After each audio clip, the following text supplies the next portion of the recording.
Good morning students. इस video में आपको बता रही हूँ difference between the aerobic and anaerobic respiration.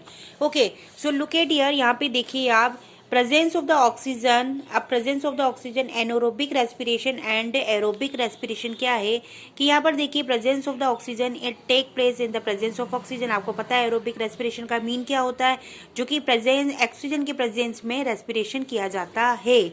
और ये क्या होता है एनारोबिक रेस्पिरेशन, जो it take place in the absence of the oxygen, ये ऑक्सीजन के प्रेजेंस में नहीं किया जाता। अब ये यहाँ पर देखिए पैरामीटर्स क्या है। Breakdown of the food, breakdown होता है फूड तो वो किस में, कंप्लीट द ब्रेकडाउन फूड, ये फूड में फूड जो होता है वो कंप्लीटली टूट जाता है, ग्लूकोज में टेक प्लेस होता है।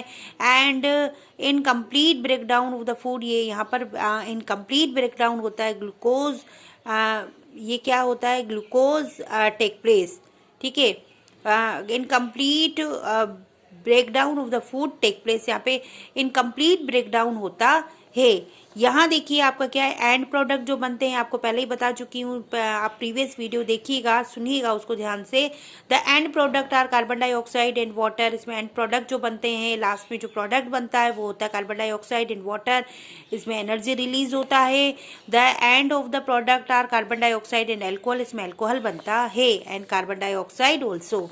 इसमें देखिए amount of the energy release होती है वो कितनी होती है, ऑक्सीजन के प्रेजेंस में अगर होगा तो large amount of the energy release होगी, और इसमें a very small amount of the energy, यानी कि जो ऑक्सीजन के एब्सेंस में होगा very small amount of energy release होगी। Okay student, so now anaerobic respiration, muscles में एनोरोबिक रेस्पिरेशन कैसे होता है।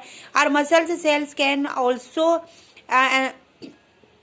Respire anaerobically but only for a short period of time. अब देखिए मैं आपको डायरेक्टली इनडायरेक्टली बता दूं कि एनोरोबिक रेस्पिरेशन जो होता था वो कैसे होता था। आपको पता ही कि ये एब्सेंस में होता था। किसके एब्सेंस में होता था, ये ऑक्सीजन के एब्सेंस में होता था। तो होता है तो ये जो अगर ऑक्सीजन के एब्सेंस में होता है तो आप ये सोचेंगे कि हम फिर मर क्यों नहीं जाते, अगर ऑक्सीजन ही नहीं मिलेगी बॉडी को तो हम जीवित फिर कैसे होते, ये फिर कैसा रेस्पिरेशन हुआ। तो स्टूडेंट्स मैं आपको ये क्लियर कर दूं कि थोड़ी देर के लिए रेस्पिरेशन होता है। अब मान लीजिए कि आप बहुत तेज दौड़ते हुए आए, तो दौड़ते हुए आकर आपको, आपकी जो बॉडी होती है उसकी जो बॉडी जो होती है, जो जब आप साइकिलिंग करते हैं, वॉकिंग करते हैं, तो मेनी आवर्स में करते हैं, हैवी वेट लिफ्टिंग करते हैं, the demand energy is high. तो डिमांड तो एनर्जी की बहुत हाई होती है, बहुत हाई एनर्जी, बहुत ज़्यादा ऑक्सीजन चाहिए होता है, लेकिन फिर हमें ऑक्सीजन ज़्यादा नहीं मिलता। तो हमारा जो the demand of the energy is high but the supply of the oxygen is produce, the energy is limited. लेकिन जो सप्लाई होती है एनर्जी जो ऑक्सीजन की वो बहुत लिमिटेड होती है।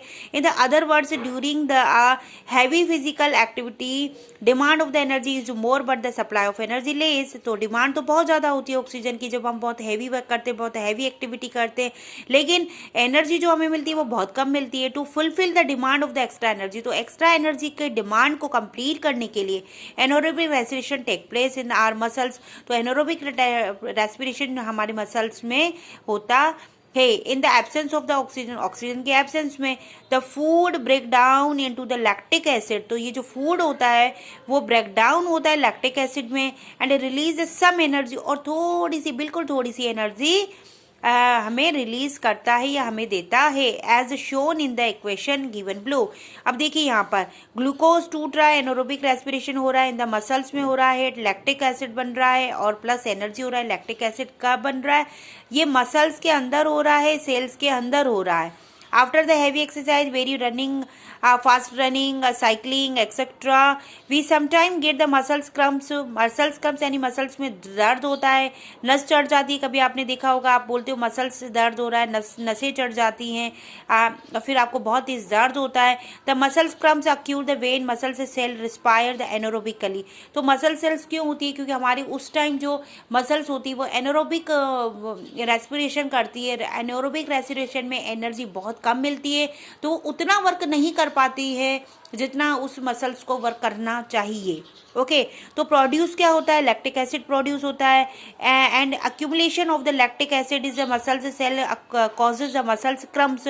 तो ये फिर accumulation of the lactic acid, और लैक्टिक एसिड के बनने से क्या होते हैं, मसल्स क्रम्स हो जाते हैं। We get relief from the cramps, और हमें रिलीफ कब मिलता है, आफ्टर अ हॉट वाटर, जब हम पानी में, आपने देखा होगा आपके घर में सलाह दी जाती है कि मसल्स का क्रम्स पड़ जाते हैं तो नसों में खिंचाव हो जाता है, और इन नसों के खिंचाव को दूर कैसे किया जाता है, गर्म टॉवल्स रखे जाते हैं, भाप दी जाती है बॉडी को, तो इस तरह से आप इसको, या फिर मसाज की जाती है। जब कभी दर्द होता है तो आपको ने देखा होगा आपकी मम्मी जोर जोर से रब करती है उस जगह को जहाँ पे क्रम्स आते हैं।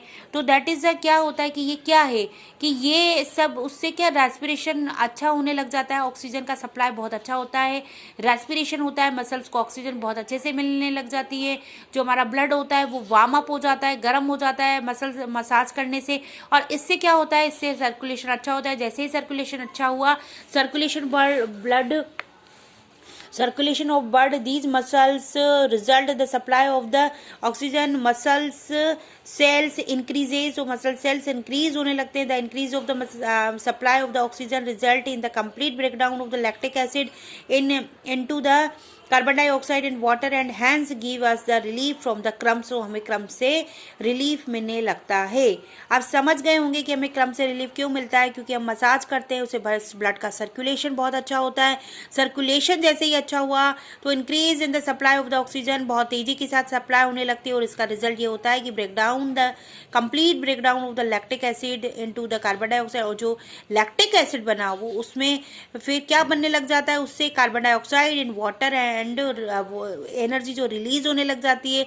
कार्बन डाइऑक्साइड जैसे बना तो वो उसको हम अपनी बॉडी से, ये एक तरह का मतलब इनप्योर एयर होती है जो कि हम अपने बॉडी से बाहर निकाल देते हैं। External respiration of the breathing, ये आपको मैं नेक्स्ट वीडियो में कवर करने की कोशिश करूँगी। So till then keep learning.